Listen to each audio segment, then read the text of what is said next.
Redrock Micro. Boy, this is taking me back to the whole first day of me putting this 5D in my hand and saying, my God, this is going to be amazing. How do I affix it to anything? And Redrock was right there. I went to their website and I'm like, wow, they got all these nifty doodads and handheld and this. So I called Brian up, I met him at a trade show, and I'm like, you know, I got this Navy SEAL movie, Act of Valor. I'm going to Stennis, Mississippi on a live fire range. I need some stuff. And he's like, yeah, whatever you need, I'll hook you up with it, you know? So he set me up with some shoulder mounts, set me up with these, well, this is what I call my Mancam. I think he calls it a Captain Stubbling. But this is something that we found that this was the device to track with the Navy SEALs.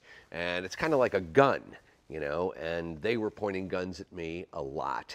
They had these M4s blasting in my face and with full loads, and I'd be right there with them, just taking the concussion blasts with this camera. The beauty of this rig, which seems very simple, is it can be a half Steadicam, half handheld. And you can be low, you can be high.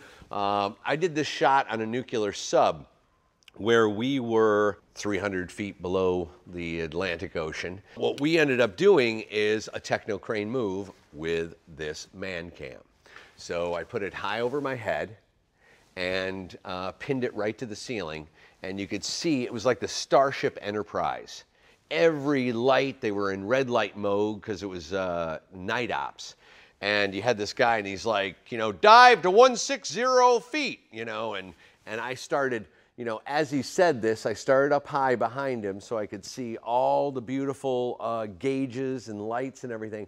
And then I came down, swung around, and wrapped into a close-up as he finished his dive to 160 feet. And then I whipped over and this guy stands up and he's like, dive, dive. I'm like, I thought that was just in the movies, but this stuff actually happened. He yells the dive, dive, hits the countermeasures or whatever they are, and then we sink underneath the ocean. This was all done with this very simple, very compact Captain Stubbling Mancam setup.